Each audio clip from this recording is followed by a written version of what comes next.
বাংলাদেশের রাজনীতিতে আজ এক অকল্পনীয় ঘটনা ঘটে গেল। আমরা এতদিন বলতাম ডিপ স্টেট বা প্রশাসনের ভেতরের ষড়যন্ত্রের কথা, আজ তার চাক্ষুষ প্রমাণ মিলল। জামায়াতে ইসলামীর আমির ডক্টর শফিকুর রহমানের এক্স অ্যাকাউন্ট হ্যাক করার অভিযোগে গ্রেফতার করা হয়েছে খোদ রাষ্ট্রপতির কার্যালয় বা বঙ্গভবনের আইসিটি শাখার সহকারী প্রোগ্রামার মোহাম্মদ সারওয়ারে আলমকে। ভাবা যায়, দেশের সর্বোচ্চ সুরক্ষিত ভবন এখন হ্যাকিংয়ের কন্ট্রোল রুম। ঢাকা মহানগর গোয়েন্দা পুলিশ ডিবি নিশ্চিত করেছে, এই হ্যাকিং কোনো সাধারণ হ্যাকার করেননি, এটি করা হয়েছে সরকারি রিসোর্স ব্যবহার করে। আমিরে জামায়াতের অ্যাকাউন্ট হ্যাক করে বিভ্রান্তিকর পোস্ট দেওয়ার নেপথ্যে ছিল এই সরওয়ারে আলম। কিন্তু প্রশ্ন হলো, সে কি একা, নাকি এর পেছনে বড় কোনো রাজনৈতিক শক্তির ইন্ধন আছে? অভিযানটি চালানো হয় অত্যন্ত গোপনীয়তার সাথে। রাজধানীতে অভিযান চালিয়ে তাকে গ্রেফতার করা হয়। প্রাথমিক জিজ্ঞাসাবাদে তিনি স্বীকার করেছেন। সবচেয়ে ভয়ের বিষয় হলো, রাষ্ট্রপতির কার্যালয়ের একজন কর্মচারী জামায়াতে ইসলামীর শীর্ষ নেতার সাইবার নিরাপত্তা ভাঙছে। এটা কি শুধুই ব্যক্তিগত আক্রোশ, নাকি এর পেছনে আছে বিএনপির কোনো অদৃশ্য হাত? অনেকে ভাবছেন হ্যাকাররা হয়তো পাসওয়ার্ড ক্র্যাক করছে। না, আমিরে জামায়াতের অ্যাকাউন্ট সরাসরি ভেঙে ফেলা হয়নি। এখানে ব্যবহার করা হয়েছে সোশ্যাল ইঞ্জিনিয়ারিং এবং ফিশিং। সবচেয়ে বড় অস্ত্র ছিল বিশ্বাসযোগ্যতা। হ্যাকার ব্যবহার করেছে অ্যাসিস্ট্যান্ট প্রোগ্রামার @bangabhavan.gov.bd। এই ইমেল অ্যাড্রেসটি একটি হাই প্রোফাইল সরকারি ইমেল। চিন্তা করুন, আপনার কাছে যদি gov.bd ডোমেন থেকে মেইল আসে, আপনি কি সন্দেহ করবেন? সাধারণত করবেন না, কারণ এই মেলটা সরকারি কর্মকর্তারাই কেবল ব্যবহার করতে পারেন। আমিরের সোশ্যাল মিডিয়া ম্যানেজারকে টার্গেট করা হয়। মেইলে বলা হয়, আপনার অ্যাকাউন্টে অস্বাভাবিক লগ ইন হচ্ছে, ভেরিফাই না করলে অ্যাকাউন্ট সাসপেন্ড হবে। ভাষা ছিল হুবহু টুইটার সিকিউরিটি টিমের মতো। সেখানে একটি বাটন ছিল, ভেরিফাই অ্যাক্টিভিটি। এই বাটনে ছিল মরণফাঁদ। বাটনে ক্লিক করতেই ম্যানেজারকে নিয়ে যাওয়া হয় একটি নকল পেজে, দেখতে অবিকল এক্স এর মতো লগ ইন পেজের মতো। সরল বিশ্বাসে সেখানে ইউজার নেম এবং পাসওয়ার্ড দেওয়া মাত্রই তা চলে যায় হ্যাকারের কাছে। কিন্তু এখানে শেষ নয়, টুইটারে 2 ফ্যাক্টর অথেন্টিকেশন চালু ছিল। তাহলে হ্যাকার ঢুকলো কিভাবে? এটা ছিল man in the middle attack. Manager যখন নকল পেজে পাসওয়ার্ড দিল, হ্যাকার তখন একই সময়ে আসল পেজে লগ ইন চেষ্টা চালালো। আমিরের ফোনে কোড এলো। নকল পেজটি তখন বলল, কোড দিন। ম্যানেজার ভাবলো এটা সিকিউরিটি চেক। তিনি কোডটি নকল পেজে দিলেন, আর হ্যাকার সেই কোড আসল পেজে বসিয়ে দিল। ব্যাস, কেল্লাফতে। হ্যাকার এখন অ্যাকাউন্টের ভিতরে।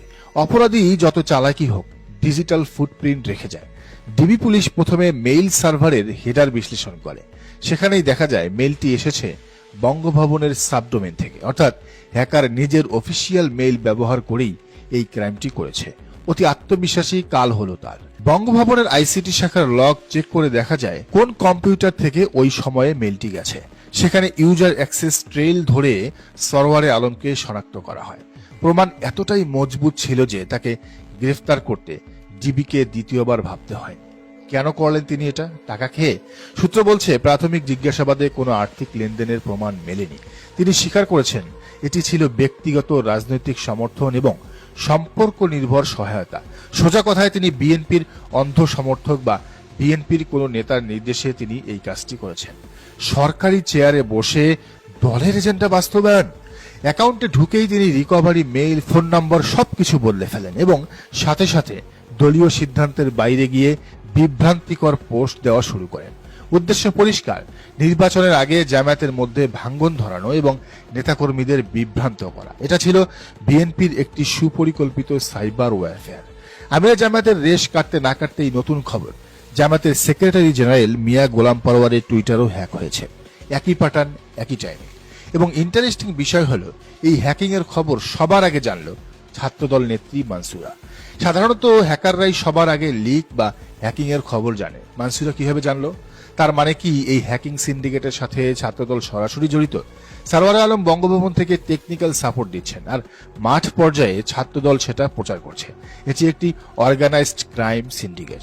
এই ঘটনা প্রমাণ করে বিএনপি ক্ষমতায় না থেকেও রাষ্ট্রযন্ত্র ব্যবহার করছে, সেটা অপব্যবহার করছে। তাদের লোক প্রশাসনে বঙ্গভবনে ঘাপটি মেরে আছে। তারা নির্বাচনে জিততে না পেরে এখন সাইবার সন্ত্রাসের পথ বেছে নিয়েছে। নেতাদের চরিত্র হনন, ফেক নিউজ ছড়ানো, এগুলোই এখন বিএনপির প্রধান অস্ত্র। আলতাফ হোসেন বলেছিলেন, ডিজিএফআই তাদের কাজ করছে। এখন দেখা গেল বঙ্গভবনের প্রোগ্রামাররাও তাদের কাজ করে দিচ্ছে। বিএনপির এই ডিপ স্টেট কানেকশন দেশের নিরাপত্তার জন্য হুমকি। সারওয়ারে আলমকে গ্রেফতার করা হয়েছে, কিন্তু তার মাস্টারমাইন্ড কে? কার নির্দেশে তিনি মেইল পাঠিয়েছিলেন? সেই বিএনপি নেতা কে? তাকে খুঁজে বের করতে হবে এবং ছাত্রদল নেত্রী মানসুরাকেও রিমান্ডে নিয়ে জিজ্ঞাসাবাদের আওতায় আনা উচিত। জামাত নেতাদের এবং সাধারণ মানুষকে সতর্ক হতে হবে। সরকারি মেইল দেখলেই বিশ্বাস করবেন না। বিএনপি এখন ডেসপারেট, তারা হ্যাকিং, গুজব সব করবে, কিন্তু সত্যের জয় হবেই। ডিবি পুলিশকে ধন্যবাদ এত দ্রুত অপরাধীদের ধরার জন্য। এখন দেখার বিষয় এই ষড়যন্ত্রের শেকড় কতদূর। হ্যাকার ধরা পড়েছে, ডিভাইসও জব্দ। ডিবি এখন তাকে রিমান্ডে নিয়ে জানবে তার পেছনের মাস্টারমাইন্ড কে, তারেক রহমান নাকি অন্য কেউ, সেটা সময়ের ব্যাপার। কিন্তু আজ আমরা পেছনের আলাপে যাব।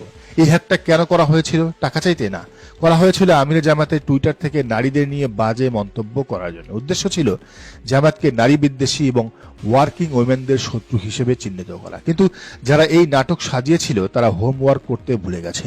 তারা যাকে নারী বিদ্বেষী সাজাতে চাইল তার ব্যক্তিগত জীবন এবং তার প্রতিপক্ষ তারেক রহমানের ব্যক্তিগত জীবনের তুলনা করলেই আসল সত্য বেরিয়ে আসে। চলুন আজ সেই তুলনাটা করি। ডাক্তার জোবাইদা রহমান বাংলাদেশের অন্যতম মেধাবী একজন নারী, যিনি বিসিএস স্বাস্থ্য ক্যাডারে সারা দেশে প্রথম হয়েছিলেন। ভাবা যায়, যে মেয়েটি সারা দেশের মেধা তালিকায় 1 নম্বর, তার ক্যারিয়ার কোথায়? তারেক রহমান কি তাকে সেখানে মেডিকেল প্র্যাকটিস করতে দিয়েছেন? না। বাংলাদেশের রাজনৈতিক কারণে তিনি প্র্যাকটিস করতে পারেননি, মানলাম, কিন্তু লন্ডনে সেখানে তো কোনো বাধা ছিল না। সেখানে তিনি দিব্যি ডাক্তারি করতে পারতেন, মানব সেবা করতে পারতেন। কিন্তু তারেক রহমান কি চেয়েছেন তার স্ত্রী বাইরে কাজ করুক, নাকি তাকে ফার্স্ট লেডি হওয়ার স্বপ্নে বিভোর করে ঘরের 4 দেয়ালে বন্দি করে রেখেছিলেন? যিনি নিজের স্ত্রীকে তার স্বপ্নের ক্যারিয়ার গড়তে দেন না, তিনি আবার নারীদের অধিকার নিয়ে কথা বলেন। এবার আসুন আমিরে জামাত ডাক্তার শফিকুর রহমানের দিকে, যাকে আপনারা নারী বিদ্বেষী সাজাতে চেয়েছিলেন। 1, তার স্ত্রী একজন ডাক্তার এবং সাবেক সংসদ সদস্য। 2, তার 2 মেয়ে, তারাও প্র্যাকটিসিং ডাক্তার, তারা ডাক্তারি করছেন। তিনি শুধু নিজের মেয়েদের ডাক্তার বানাননি, তিনি তাদের কর্মক্ষেত্রে কাজ করার স্বাধীনতাও দিয়েছেন। যে বাবা তার মেয়েদের উচ্চশিক্ষিত করে মানুষের সেবায় নিয়োজিত করেন, তাকে আপনারা কোন লজ্জায় নারী বিদ্বেষী বলেন? শুধু পরিবার নয়, প্রতিষ্ঠানের দিকে তাকান। Doctor Shafiqur Rahman Sylhet women medical কলেজের অন্যতম ফাউন্ডার। এই প্রতিষ্ঠান থেকে হাজার হাজার নারী ডাক্তার বের হচ্ছে। তিনি নারীদের জন্য আলাদা মেডিকেল কলেজ করেছেন এজন্যই, যাতে তারা নিরাপদ পরিবেশে ক্যারিয়ার করতে পারে। আর তারেক রহমান, তার অবদান কি? নিজের বউয়ের ক্যারিয়ার ধ্বংস করা ছাড়া নারীদের জন্য তিনি কি করেছেন? আজকের এই বিশ্লেষণের শেষ কথা, যারা হ্যাকিং করে প্রমাণ করতে চাইল জামাত নারীদের ক্যারিয়ারের শত্রু, তারা আসলে নিজেদের লেজটাই বের করে দিল। তারেক রহমানকে জিজ্ঞেস করুন, বস, আপনার স্ত্রী এত মেধাবী হওয়ার পরও কেন প্র্যাকটিস করেন না? কেন আপনি একজন বিসিএসএ ফার্স্ট হওয়া ডাক্তারকে শুধু তারেক রহমানের বউ পরিচয়ে বাঁচিয়ে রেখেছেন? ডাক্তার শফিকুর রহমান প্রমাণ করেছেন তিনি কথায় নন, কাজে বিশ্বাসী। তার পরিবার এবং তার প্রতিষ্ঠান তার সাক্ষী। হ্যাকাররা পোস্ট দিতে পারে, কিন্তু বাস্তবতা বদলাতে পারে না। নারীরা আজ বুঝে গেছে কে তাদের হাতে স্টেথিস্কোপ তুলে দেয় আর কে তাদের ডিগ্রিকে আলমারিতে বন্দি করে রাখে।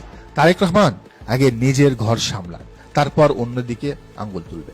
সত্য জানুন, অপপ্রচার রুখে দিন। আল্লাহ হাফেজ। দর্শক, ভিডিওটি ভালো লাগলে অবশ্যই সাবস্ক্রাইব করুন এবং বেল আইকনটি বাজিয়ে রাখুন।